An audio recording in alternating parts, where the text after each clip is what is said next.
Bonjour, voici la troisième vidéo, troisième séance de série de vidéos sur la crise politique en Belgique, la crise constitutionnelle, intitulée La route de Michel vers Wilmès. On était arrivé à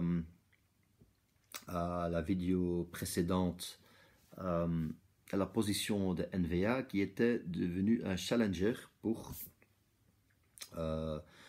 challenger en dehors de la crise, la phase de la crise 2007-2011, pour devenir le parti populaire en Flandre, le parti qui pouvait stabiliser le pays. Le rôle qui avait toujours été pendant des décennies pour la CVP nommée après CDNV, donc les catholiques. Depuis fin des années 90, ils ont vu disparaître ou éroder leur base, leur support de base populaire. Et ça a fait un point de culmination à peu près environ 2007 avec le cartel CDNV-NVA. Et finalement, c'est le NVA qui a ressurgi comme le plus grand parti, le plus populaire et tout. Et c'était les catholiques qui sont devenus le plus parti.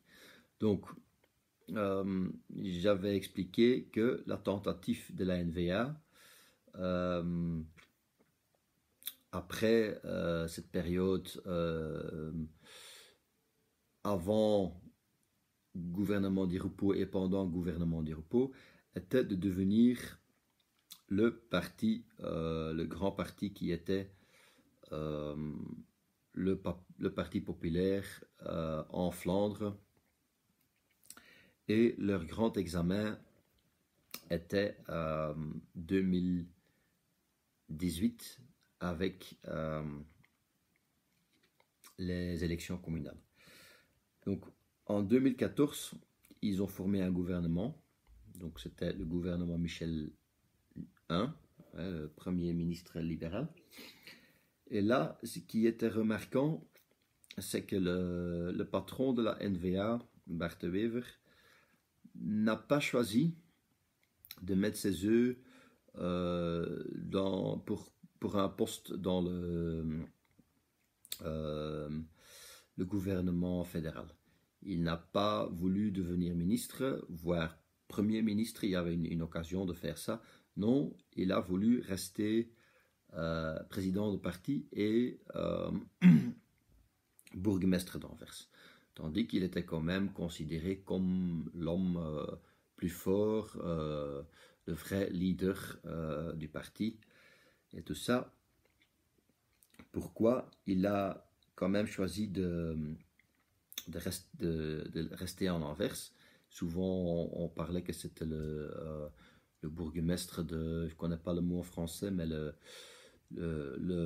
ministre, le premier officieux, schaduwminister, on parle en néerlandais. Il a voulu rester en Anvers avec la tentative de s'implanter au niveau communal partout et ne pas encore faire le saut pour des postes dans le gouvernement fédéral. Anvers n'est pas fait divers, elle est considérée comme capitale de la Flandre. Il y a le port d'Anvers, donc tout ce qui est import-export, le marché international, secteur de diamants et tout ça, un secteur industriel, contact avec les employeurs et industriels. Donc c'est un point très stratégique au niveau économique aussi.